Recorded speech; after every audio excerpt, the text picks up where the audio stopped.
మహబూబాబాద్ జిల్లాలోని గంగారం ఏజెన్సీ ప్రాంతంలో నిర్వహించిన ఉచిత వైద్య శిబిరానికి అనూహ్య స్పందన లభించింది. జిల్లా పోలీసు శాఖ నిర్వహించిన మెగా వైద్య శిబిరానికి మంత్రి సీతక్క ముఖ్య అతిథిగా హాజరయ్యారు. మారుమూల ప్రాంతాల్లో వైద్య శిబిరం నిర్వహించడం అభినందనీయమని సీతక్క అన్నారు. వాతావరణ మార్పుల వల్ల అనేక రోగాలు వచ్చే అవకాశం ఉందని, ప్రజలంతా అప్రమత్తంగా ఉండాలని మంత్రి కోరారు. ఈ మెగా శిబిరాన్ని పోలీసులు చేపట్టడం పట్ల మంత్రి సంతోషం వ్యక్తం చేశారు.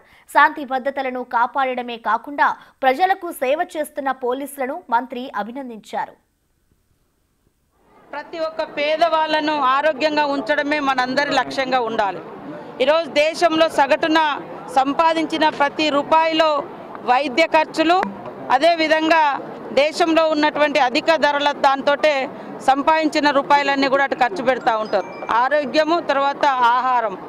సో పేదవాళ్లకు మరి పూర్తి స్థాయిలో ఆర్థిక వ్యవస్థ బాగుండదు. వివిధ రకాల స్పెషలిస్ట్ డాక్టర్ల దగ్గరికి వెళ్ళే పరిస్థితి ఉండదు. కాబట్టి వాళ్ళ చెంతకే ఇలా స్పెషలిస్ట్ డాక్టర్స్ ఎవరైతే ఉన్నారో ఆ స్పెషలైజేషన్ సంబంధించినటువంటి జబ్బుకు వారిని ఇక్కడ తీసుకొచ్చి మరి ఇన్ని కౌంటర్స్ పెట్టి ఈరోజు వైద్యం చేయించడం అనేది మాకు చాలా సంతోషం. అదేవిధంగా ఇక్కడ నిరుద్యోగ యువతను కూడా ఎప్పటికప్పుడు మోటివేషన్ చేస్తూ జాబ్ మేళాలు కూడా పెడతా ఉన్నాం. వారికి గేమ్స్ కూడా ఎస్పీ గారి ఆధ్వర్యంలో గతంలో కొత్తగూడెంలో కూడా నిర్వహించడం జరిగింది.